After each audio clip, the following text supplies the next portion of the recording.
வார்த்தை தவறிவிட்டாய். அத்தியாயம் 55. கொஞ்ச நேரம் மௌனமாக இருந்த மயூரி பிறகு ரவிச்சந்திரனை பார்த்து, எனக்கு ஆதவனை கல்யாணம் பண்ணிக்கிறதுல கொஞ்சம் கூட இஷ்டம் இல்லனா என்றால் மிகவும் தெளிவான குரலில். நிச்சயம் ஏதாவது நல்லதொரு பதிலை சொல்லுவாள் என்று ஆவலோடு செவிமடுத்துக் கொண்டிருந்த ரவிச்சந்திரனுக்கு மயூரியின் இந்த பதில் மிகுந்த ஏமாற்றம் அளித்தது. இருந்தாலும் அதை வெளிப்படுத்திக் கொள்ளாமல் சமாளித்துக் கொண்டு, ஏன் மயுமா, நீயும் அவரும் லவ் பண்ணீங்க தானே, கல்யாணம் பண்ணிக்கணும்னு ஆசைப்பட்டீங்க தானே, இடையில என்னென்னவோ விஷயங்கள் நடந்து போச்சு. ஆனா இப்ப அவரே ஆசையா வந்து உன்னை கட்டிக்கிறேன்னு சொல்லும்போது கட்டிக்க வேண்டியதானே, ஏன் வேண்டான்னு சொல்ற என்று கேட்டான் ரவிச்சந்திரன். நீங்க சொன்னது உண்மைதானா? ஆனா லவ் பண்ணணும்னு பாஸ்ட் டென்ஸ்ல சொல்லாதீங்க. ஏன்னா இப்பவும் நான் அவனை லவ் பண்றேன். என் உயிருக்கு மேல நான் அவனை நேசிக்கிறேன். இப்ப மட்டும் இல்ல, எப்பவுமே நான் அவனை லவ் பண்ணுவேன். அவனை மட்டும்தான் லவ் பண்ணுவேன், சாகுற வரைக்கும் என்று திடமான குரலில் ஒருவித உறுதியோடு சொன்னவளை புரியாமல் பார்த்தான் ரவிச்சந்திரன். நீ பேசுறது எனக்கு புரியலமா. என்ன இது அர்த்தம் இல்லாத பேச்சு? லவ் பண்றேன்னு சொல்ற, அப்புறம் கல்யாணம் பண்ணிக்கிறதுக்கு என்ன? எனக்கு புரியலையேமா என்றான் அவன். புரியும்படியாவே சொல்றனா, நாங்க காதலிச்சது, கல்யாணம் பண்ணிக்க ஆசைப்பட்டது எல்லாமே நிஜம்தான். நீங்க பார்த்த மாப்பிள்ளைகள் எல்லாம் நான் வேண்டான்னு சொன்னது கூட ஆதவன் மேல இருந்த காதல்னாலதான். அதுக்காக அவன் கிடைச்சா அவனை கல்யாணம் பண்ணிக்கணும்னு எதிர்பார்த்து நான் காத்திருக்கல. காரணம், அவனை கல்யாணம் பண்ணிக்கிற தகுதி எனக்கு இல்லைன்னு அப்ப நான் நினைச்சேன். எனக்கு ஒரு சந்தேகம் மயூரி, நீயும் ஆதவனும் அப்பவே ரொம்ப டீப்பா தானே லவ் பண்ணிக்கிட்டு இருந்தீங்க. அப்போ கண்ணனுடைய ட்ரீட்மெண்ட்டுக்கு தேவையான பணத்தை நீ ஆதவன் சார்கிட்டயே கேட்டு வாங்கியிருக்கலாமே. அதை விட்டுட்டு ஏன் ராதாவோட பிள்ளைக்கு வாடகை தாயா இருக்கேன்னு சொன்ன? தன் மனதில் நீண்ட நாட்களாக இருந்த சந்தேகத்தை மயூரியிடம் இப்போது கேட்டுக்கொண்டிருந்தான் ரவிச்சந்திரன். கசந்து சிரித்தாள் மயூரி. நீங்க நினைக்கிற மாதிரி அப்ப ஆதவன் இவ்ளோ வசதியெல்லாம் இல்லனா. அப்ப அவன் ஒரு சாதாரண மெக்கானிக் தான். சின்னியம்பாளையத்துல ஒரு மெக்கானிக் ஷெட் வச்சிருந்தான், அவ்வளவுதான். வருமானம் எல்லாம் நல்லாதான் வந்துட்டு இருந்துச்சு. ஆனா இப்ப இருக்கிற வசதி அப்ப இல்ல. அதுவும் இல்லாம அவனுடைய மெக்கானிக் ஷெட் இருந்த அந்த இடத்த சொந்தமா வாங்குறதுக்காக ஊர்ல இருந்த அவங்களோட நிலத்தை எல்லாம் வித்து பணத்தை புரட்டிட்டு இருந்தான். அந்த நேரம் பார்த்து நான் போய் கண்ணனுடைய ஆக்சிடென்ட் விஷயத்த சொல்லி எனக்கு பணம் வேணும்னு கேட்டிருந்தா அந்த 3 லட்சத்தை மட்டும் இல்லனா, இருந்த மொத்த பணத்தையும் எனக்காக அவன் தூக்கி தந்திருப்பான். ஆனா மறுபடியும் அந்த பணத்தை சம்பாதிக்கிறதுக்கு அவன் எவ்வளவு கஷ்டப்படணும்.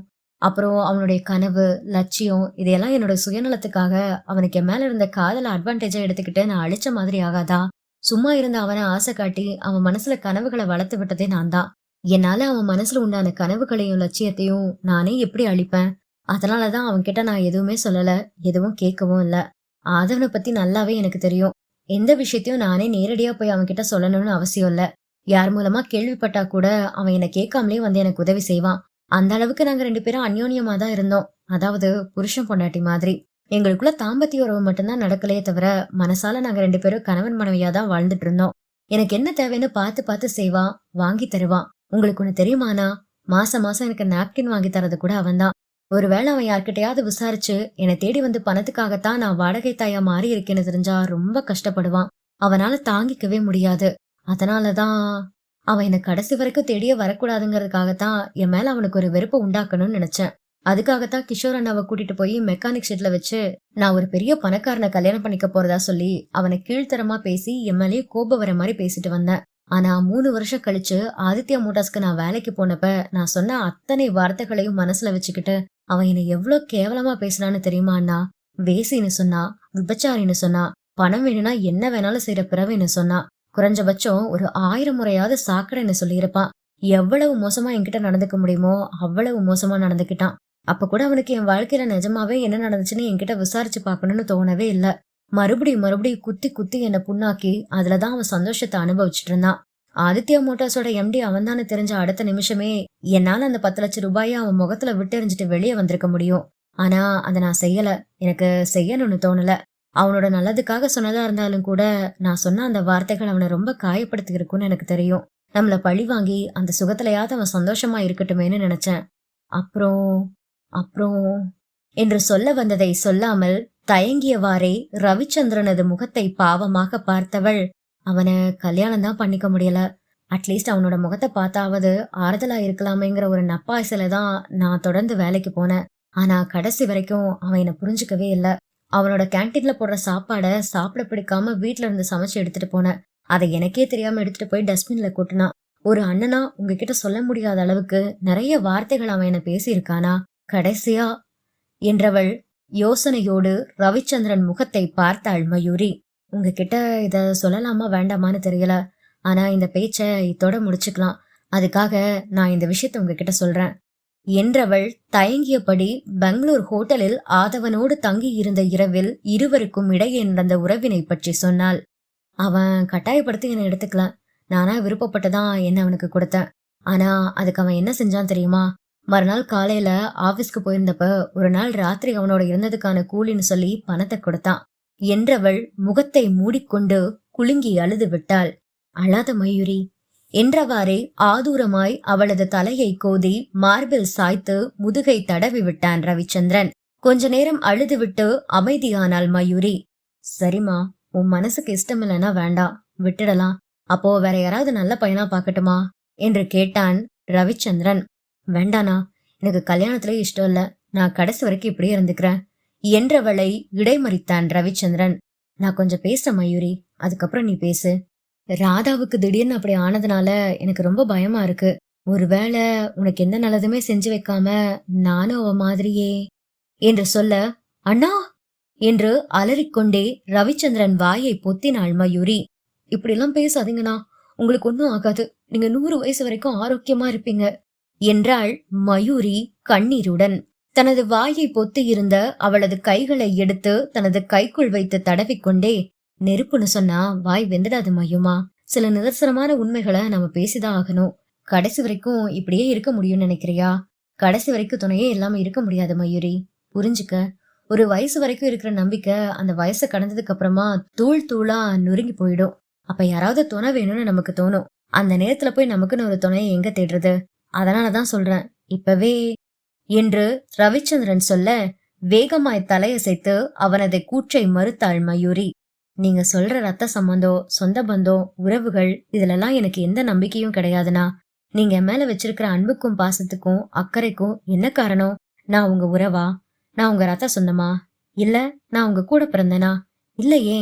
ஆனாலும் கூட பிறந்த தங்கச்சி மாதிரி என்ன நீங்க பாக்குறீங்க. வெளியில இருந்து பார்த்தா மத்தவங்களுக்கு நம்மளுடைய இந்த உறவு ரொம்ப ஆச்சரியமாவும் அதிசயமாவும் இருக்கும். இன்னொரு சிலர் நம்ப கூட மாட்டாங்க. ஆனா எனக்கு தெரியும்னா, எந்த விதமான ரத்த சம்பந்தமும் இல்லாதவங்க கூட ஒன்னா சேர்ந்து ஒரே வீட்டுல சொந்த பந்தமா கூடி வாழ முடியும்னு. ஒருத்தர் மேல இன்னொருத்தர் உண்மையான அன்பை காட்டி அந்யோன்யமா வாழறதுக்கு கூட பிறந்திருக்கணும், சொந்தக்காரங்களா இருக்கணும் எந்த அவசியம் இல்லைன்னு நான் நினைக்கிறேன் என்றவள் அடுத்து சொன்ன விஷயத்தை கேட்ட ரவிச்சந்திரனது விழிகள் விரிந்து வியப்பின் எல்லைக்கே சென்றன. அத்தியாயம் 56. மயூரி சொன்ன அந்த விஷயத்தை கேட்ட ரவிச்சந்திரன் பலவித கலவையான உணர்வுகளால் தத்தளித்துக் கொண்டிருந்தான். ஆனால் அன்பு செலுத்துவதில் அவனை மிஞ்சுவதற்கு இன்னொருவன் பிறக்கவே இல்லை என்று சொல்வேன் நான். அப்படிப்பட்டவன் மயூரி சொன்ன விஷயத்தை கேட்டு இப்படி திகைக்கலாகுமா? அவனது முகத்தை பார்த்த மயூரிக்கும் சிரிப்பு வந்தது. ஏன்னா இவ்ளோ ஆச்சரியமா பாக்குறீங்க? நான் சொன்னதெல்லாம் உண்மைதான். லட்சுமி அம்மா என்ன பெத்த அம்மா கிடையாது, என்ன தத்தெடுத்து வளர்த்த அம்மா. அப்புறம் கண்ணனும் என்னோட தம்பி கிடையாது. அவனும் லட்சுமி அம்மா வயிற்றுல பிறக்கல. 5ஆம் கிளாஸ் படிச்சுட்டு இருக்கும் போது எங்க ஸ்கூல் கிட்ட அனாதையா சுத்திக்கிட்டு இருந்தவனை கண்டுபிடிச்சு வீட்டுக்கு கூட்டிட்டு வந்தேன். லட்சுமி அம்மா அவங்க வீட்டை எதிர்த்து வேற ஜாதிக்காரர் ஒருத்தர காதல் கல்யாணம் பண்ணிக்கிட்டாங்களாம். அதனால 2 வீட்லயுமே அவங்கள ஏத்துக்கல. அவங்க 2 பேரும் பிழைப்புக்காக ஒசூர்ல இருந்த ஏதோ ஒரு கிராமத்துக்கு வந்திருக்காங்க. ஆனா இங்க வந்து ஒரு 5-6 மாசத்திலேயே லட்சுமி அம்மாவோட புருஷன் ஒரு லாரி ஆக்சிடென்ட்ல இறந்து போயிட்டாரு. இளம் விதவையான அவங்களுக்கு அங்க சுத்தி இருக்கிற ஆண்களால ரொம்ப தொந்தரவா இருந்திருக்கு. அதனால அவங்க அங்க இருந்த ஒரு அனாதை ஆசிரமத்துல போய் சேர்ந்துக்கிட்டாங்க. அந்த ஆசிரமத்துல கூட்டி பெருக்கிற வேலை, செடிகளுக்கு தண்ணீர் விடுற வேலை, குழந்தைகளை குளிப்பாட்டுற வேலையெல்லாம் பண்றது லட்சுமி அம்மா தானா. அப்பதான் ஒரு நாள் காலையில முழிச்சு வாசல் பெருக்கிறதுக்காக வெளியே வந்திருக்காங்க. வாசல் கதவை திறந்து பாத்திருக்காங்களாம். வாசல்ல நான் கிடந்தேனா. தொப்புள் கொடி ஈரம் கூட காயாத நிலைமையில யாரோ கொண்டு வந்து அந்த அனாத ஆசிரமத்து வாசல்ல என்ன போட்டுட்டு போயிருக்காங்க. அப்ப நான் பாக்குறதுக்கு ரொம்ப அழகா இருந்தேனா. பொம்பளை புள்ள வேற இல்லையா, அதனால ஆசையில என்ன லட்சுமி அம்மாவே தத்தெடுத்து வளர்த்துக்கிட்டு இருந்திருக்காங்க. 1 வருஷம் வரைக்கும் நானும் அம்மாவும் அந்த ஆசிரமத்துலதான் இருந்தோமா. அதுக்கப்புறம் என்ன தத்து பிள்ளைன்னு யாரும் சொல்லிடக்கூடாதுங்கிற பயத்துல அவங்க உசுரை விட்டுட்டு பெங்களூருக்கு என்ன தூக்கிட்டு வந்துட்டாங்களாம். பெங்களூருக்கு வந்த அம்மா ஒரு அரசியல்வாதி வீட்டுல சமையல் வேலைக்கு சேர்ந்திருக்காங்க. வீட்டு வேலையும் பார்த்துட்டு அப்படியே என்னையும் வளர்த்தாங்க. எங்க 2 பேர் வாழ்க்கையிலயும் எந்த பிரச்சனையும் இல்லைனா ரொம்ப சந்தோஷமா இருந்தோம். 3 வேளையும் சாப்பாடு கிடைச்சது. கவர்மெண்ட் ஸ்கூல்ல தான் நான் படிச்சேன். ஆனா நான் நல்லா படிப்பேன். கிளாஸ் ஃபர்ஸ்ட் தெரியுமா. நான் 5ஆம் கிளாஸ் படிச்சுட்டு இருக்கும்போது அம்மா எனக்கு டெய்லி ₹1 பாக்கெட் மணி கொடுப்பாங்க. அந்த ₹1 செலவு பண்ணாம நான் மொத்தமா சேர்த்து வச்சுக்குவேன். சனிக்கிழமை ஆனா ₹6 ஆயிடும் இல்லையா. அத எங்க ஸ்கூலுக்கு முன்னாடி இருக்கிற பானிபூரிக்காரர்கிட்ட கொடுத்தா அவர் 5 பானிபூரி தருவார். அப்படி ஒரு சனிக்கிழமை நின்னு பானிபூரி சாப்பிட்டுக்கிட்டு இருந்தேன். அப்பதான் நானும் என்னோட ஃப்ரெண்ட்ஸும் சாப்பிட்டுக்கிட்டு இருந்த இடத்துக்கு எதிரில இருந்து கண்ணன் எங்களையே பார்த்துட்டு இருந்தான். ரொம்ப குட்டியா அழுக்கா இருந்தான். ஆனா ரொம்ப கலரா பார்க்கவே அவ்வளோ அழகா இருந்தான். கொஞ்ச நேரம் கழிச்சு என்னோட டாப்ஸ பிடிச்சு யாரோ இழுக்கிற மாதிரி இருந்துச்சு. யாருன்னு திரும்பி பார்த்தா கண்ணன் தான். அக்கா, ரொம்ப பசிக்குது, எனக்கு ஒண்ணு குடுக்குறியான்னு கேட்டான். நான் என் கையில இருந்த பானிபூரி மொத்தத்தையோ அவனுக்கு கொடுத்துட்டு அந்த பானிபூரிக்காரர்கிட்ட கடன் சொல்லி இன்னொரு பிளேட் பானிபூரியும் அவனுக்கு வாங்கி கொடுத்தேன். நானும் என் ஃப்ரெண்ட்ஸ் எல்லாம் சேர்ந்து விசாரிச்சோம். ஆனா அவனுக்கும் எந்த விபரத்தையும் சொல்ல தெரியல. அப்படியே அவனை ரோட்ல விட்டுட்டு போகவும் எனக்கு மனசு இல்ல. ஏன்னா எங்க ஸ்கூல் இருந்த இடம் ஒரு ஹைவேஸ் பக்கத்துல, போக்குவரத்து அதிகம். தெரியாம ஏதாவது வண்டியில மாட்டி இவன் அடிபட்டுருவானோன்னு ரொம்ப பயமா இருந்துச்சு. அதனால அவனையும் கையில பிடிச்சு கூட்டிட்டு வீட்டுக்கு போயிட்டேன். அம்மாவுக்கும் அவனை ரொம்ப பிடிச்சிருந்துச்சு. ரொம்ப ஆசையா கட்டிப்பிடிச்சு முத்தம் எல்லாம் கொடுத்தாங்க. அப்புறம் தான் நான் அம்மா கிட்ட சொன்னேன், இவனை நம்மளே வளர்க்கலாம் அப்படின்னு. அம்மாவுக்கும் ஆசைதான். 3 பேரும் சேர்ந்து அந்த கவுன்சிலர் கிட்ட போய் விஷயத்த சொன்னோம். அவரும் யாரோ ஒரு போலீஸ்காரர் கிட்ட பேசி, ஒன்னும் பிரச்சனை இல்லம்மா, நீங்களே இந்த பையனை வளர்த்துக்கோங்க, ஒருவேளை யாராவது தேடி வந்தா அப்புறமா பாத்துக்கலாம் அப்படின்னு சொன்னாரு. ஆனா 3 வருஷம் வரைக்கும் அவனை தேடி யாருமே வரல. அதுக்கப்புறம் தான் நாங்க பெங்களூரை காலி பண்ணிட்டு கோயம்புத்தூர் வந்தோம். 3 வயசா இருக்கும்போதே அவனுக்கு ஒன்னும் ஆகக்கூடாது, அவன் உயிரை காப்பாத்தணும்னு நினைச்சு கூட்டிட்டு வந்தனா மறுபடியும் எப்படின்னா அவனுக்கு ஒரு கெட்டது நடக்க விடுவேன். அப்புறம் நான் அவனை காப்பாத்தி கூட்டிட்டு வந்ததுக்கும் இவ்வளவு வருஷம் கஷ்டப்பட்டு வளர்த்ததுக்கும் என்ன அர்த்தம் இருக்கும்? அதனாலதான் என்ன ஆனாலும் பரவாயில்லைன்னு ராதா அக்காக்கு வாடகை தாயா இருக்க சம்மதிச்சேன். அந்த நேரத்துல யாராவது வந்து நான் உங்க தம்பியோட ஆபரேஷன் செலவுக்கு பணம் கொடுக்கறோம், இவனோட உயிரை விட்டுன்னு சொல்லியிருந்தா கூட நான் அதை செஞ்சிருப்பேன். ஏன்னா கண்ணன் எனக்கும் எங்க அம்மாவுக்கும் அவ்வளவு முக்கியம். பேச்சற்று அமர்ந்திருந்தான் ரவிச்சந்திரன். கண்களில் அவ்வளவு கலக்கம். ரத்த சம்பந்தமும் உறவும் இல்லை என்றால் கூட ஒருவருக்கொருவர் பாசம் காட்டி வாழ முடியும் என்று சற்று முன்னர் மயூரி கூறியதற்கான அர்த்தம் இப்பொழுது அவனுக்கு முழுதாக விளங்கியது. ராதாவை போலவே என்று மயூரியை பார்த்து அவன் 1000 முறை கூறியிருக்கிறான், 1,00,000 முறை மனதிற்குள் நினைத்திருக்கிறான். ஆனால் அது தவறு என்று இப்போது தோன்றியது. இவள், அவனுடைய உடன்பிறவாத இந்த தங்கை, ராதாவுக்கும் 1000 மடங்கு மேல். யாரோட முடிவும் யார் கையிலயும் இல்லனா, யாருக்கு எப்ப சாவு வரணும்னு விதிச்சிருக்கோ அப்ப கண்டிப்பா செத்துதான் ஆகணும். அதுக்கு நானும் நீங்களும் மட்டும் விதிவிலக்கில்ல. நீங்க சொன்ன அதே வார்த்தை தான். நெருப்புன்னு சொன்னா வாய் வெந்துடாது. எனக்கு துணையா நீங்களும் அண்ணியும் இருக்கீங்க. பசங்க 2 பேர் இருக்காங்க. அதுவே போதும்னா, வேற துணை எனக்கு வேண்டாம். ஆனா மறுபடியும் ஒரு முறை கல்யாணம் கட்டிக்க சொல்லி என்கிட்ட சொல்லாதீங்க. ஏன்னா ஆதவனை நினைச்ச மனசுல இன்னொருத்தனை என்னால நினைக்க முடியாது. என்னோட மனசு உடம்பும் கடைசி வரைக்கும் ஆதவனுக்கு மட்டும்தான். வேற யாருக்கும் நான் அதை கொடுக்க மாட்டேன். தீர்மானமான குரலில் சொல்லிக் கொண்டிருந்தாள் மயூரி. மயூரி அறைக்குள் பேசியதையெல்லாம் வெளியே நின்று கேட்டுக்கொண்டிருந்த ஆதவன் உடம்பில் சூட்டுக்கோலால் ஆங்காங்கே இழுத்தது போன்ற வலியில் துடித்து போனான். பாதையே தெரியாத அளவிற்கு கண்களை கண்ணீர் மறைத்திருந்தது. அவன் நின்றிருந்த இடத்திற்கும் அவனுடைய அறைக்கும் இடையே 10 அடி தூரம்தான். அந்த 10 அடி தூரம் கூட நடந்து செல்ல இயலாத அளவிற்கு வலுவிழந்து நடுங்கியது கால்கள். அன்று கண்ணனை மறைத்துக் கொண்டு நின்ற கோபத்தையும் பழி உணர்ச்சியையும் சற்றே துடைத்துவிட்டு தெளிவான கண்களால் அவளை ஆராய்ந்து பார்த்திருந்தால் இன்று இந்த கண்ணீருக்கும் வேதனைக்கும் வேலையே இல்லாது போயிருக்கும். ஆனால் பழிவெறியில் போடாத ஆட்டமெல்லாம் போட்டுவிட்டு இப்போது கண்ணீர் விட்டு அழுது என்ன பிரயோஜனம்? தன்னை திருமணம் செய்து கொள்ள கேட்கும் தகுதி என்ன? மயூரியின் மன்னிப்பை வேண்டும் தகுதி கூட தனக்கு இல்லை என்றே தோன்றியது அவனுக்கு. அவள் கழுத்தில் மாங்கல்யமாக அல்ல, அவள் காலில் செருப்பாக இருக்கும் தகுதியை கூட இழந்து விட்டான் ஆதவன். அந்த அளவிற்கு இழிபிறவி. எல்லாவற்றையும் யோசித்து யோசித்து அவனுக்காகவே செய்திருக்கிறாள் அவள். ஆனால் அவன் ஒரு நிமிடம் கூட அவள் பக்கம் இருந்து யோசித்து பார்க்கவில்லை. பைத்தியம் பிடித்து விடும் போல இருந்தது. விடுவிடுவென அறைக்குள் நுழைந்தவன் அவனது டிராலி பேக்கை எடுத்து துணிகளை எல்லாம் உள்ளே வைத்து பூட்டினான். செக் புக்கை எடுத்து ரவிச்சந்திரன் ஆசிரமத்திற்கு 25 லட்சம் ரூபாய்க்கான செக்கை எழுதி கையொப்பமிட்டான். விடிவதற்காக காத்திருந்தான். பொட்டு கண் மூடாமல் அறைக்குள்ளேயே கூண்டு புலி போல நடை போட்டுக் கொண்டிருந்தான் ஆதவன். விடியற்காலை மணி 5. வழக்கமாக ரவிச்சந்திரன் 4:30-5 மணிக்கெல்லாம் விழித்தெழுந்து வெளியே வந்து விடுவான். அறைக்கதவை திறந்து வெளியே வந்த ரவிச்சந்திரனை பின்தொடர்ந்து சென்ற ஆதவன் அவனது கைகளில் தான் எழுதி வைத்திருந்த செக்கை கொடுத்தான். நான் கிளம்புறேன் மிஸ்டர் ரவிச்சந்திரன். மாமா போன் பண்ணியிருந்தாங்க. நான் அர்ஜென்ட்டா மும்பை கிளம்பி போகணும். கார் எங்கேயே நிக்கட்டும். இன்னைக்கு நைட்டு இல்லைன்னா நாளைக்கு காலையில மணிகண்டன், ஆசிம் யாராவது வந்து காரை எடுத்துப்பாங்க. என்று சொல்லிவிட்டு ஒருமுறை ரவிச்சந்திரனை ஆறத் தழுவிய ஆதவனை இன்னும் விலகாத திகைப்போடு பார்த்து கொண்டிருந்தான் ரவிச்சந்திரன். ஆதவன் என்று அவன் எதையோ சொல்லுவதற்கு வாயை திறக்க, வேண்டாம் சார், நீங்க எதுவுமே சொல்ல வேண்டாம், எல்லாத்தையும் நான் கேட்டுட்டுதான் இருந்தேன். மயூரி பேசுனதுல எந்த தப்பு இருக்கிறதா எனக்கு தெரியல. அவளை எந்த குறையும் சொல்லவும் நான் விரும்பல. இன்னும் சொல்ல போனா அவ எனக்கு தந்த இந்த தண்டனை சரியானதுதான் நான் நினைக்கிறேன். அவ என்ன வேண்டான்னு சொன்னதுல எனக்கே எந்த வருத்தமும் இல்ல.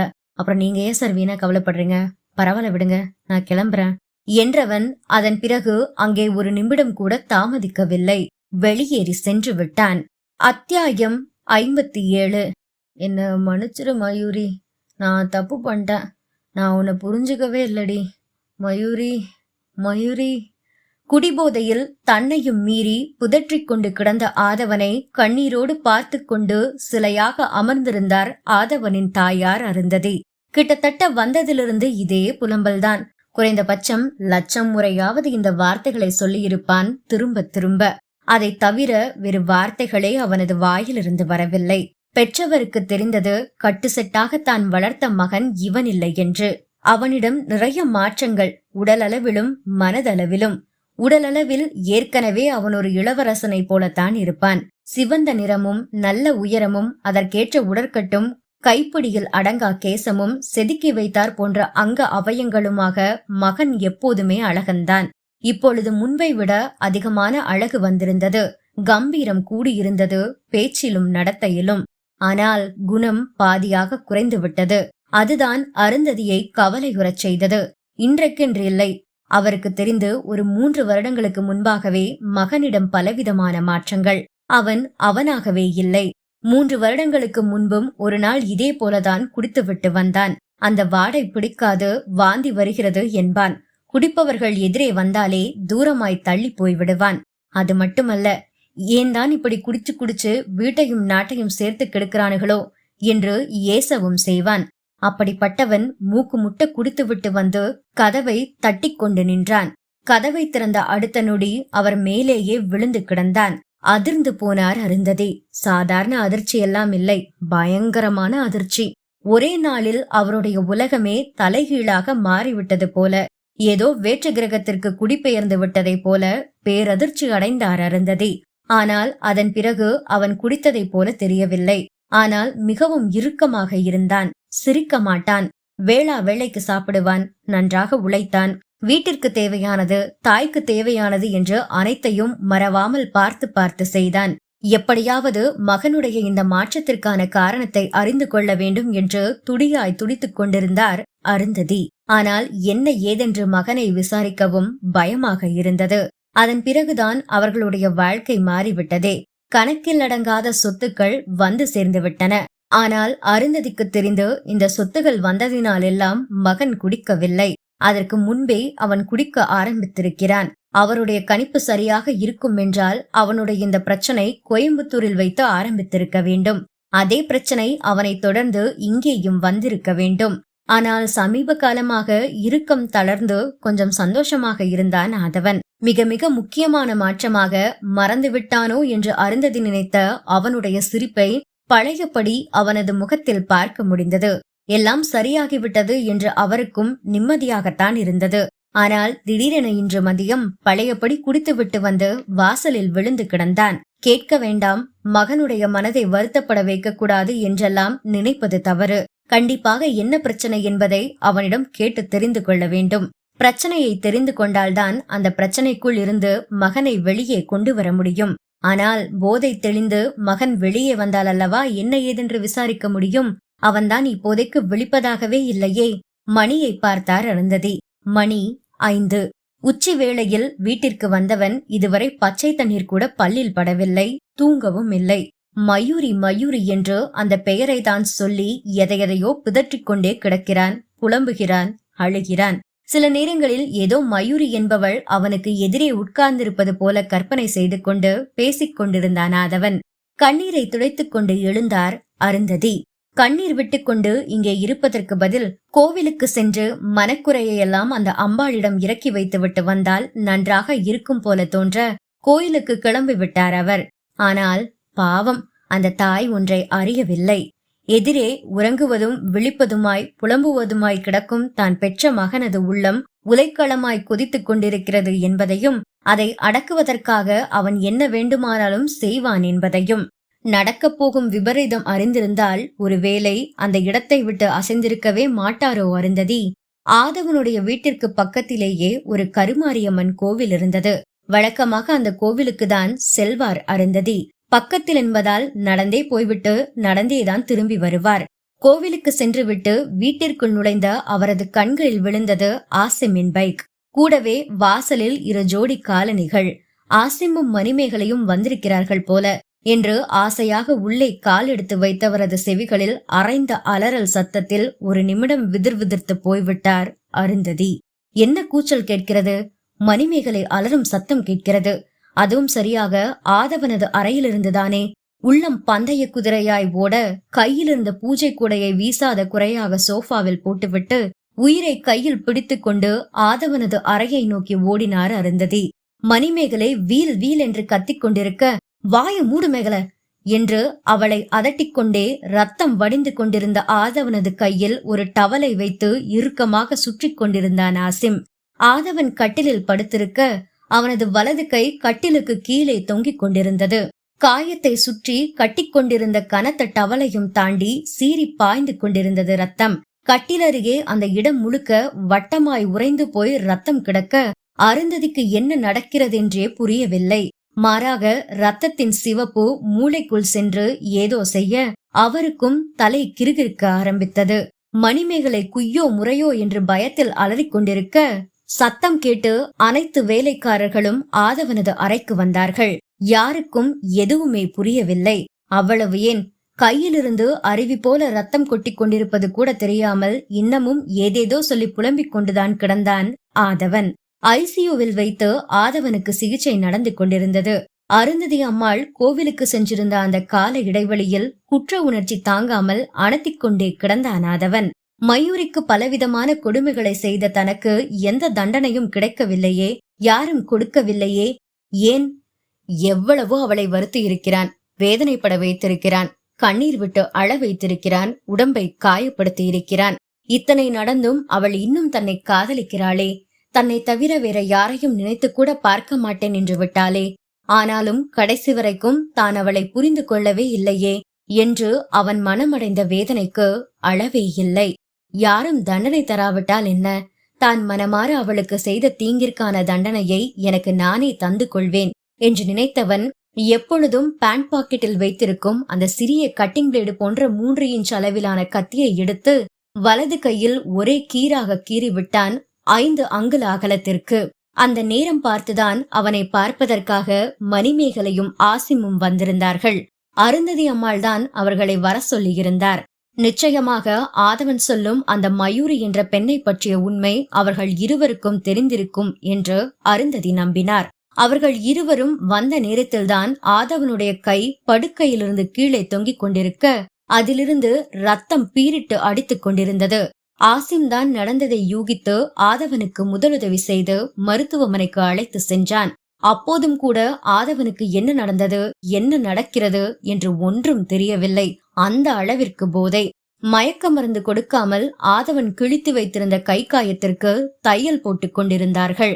ரத்தம் நிறைய வெளியேறியிருந்தது. ஆனால் இளம் வயது என்பதால் கொஞ்ச நேரத்திலேயே தேவையான அளவிற்கு ரத்தம் ஊறிவிடும்.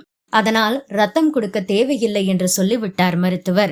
அருந்ததிக்கும் மணிமேகலைக்கும் உடம்பு கிடுகிடுவென நடுங்கிக் கொண்டிருக்க இருவரும் ஒருவரது கையை ஒருவர் பிடித்துக் கொண்டு பேசாமல் ஐசியூவிற்கு வெளியே அமர்ந்திருந்தார்கள். அருந்ததி அம்மாள் தான் விடாமல் அழுது கொண்டிருந்தார். மணிமேகலைக்கோ அவருக்கு என்ன ஆறுதல் சொல்லி தேற்றுவதென்று தெரியவில்லை. எவளோ 3வது மனுஷி.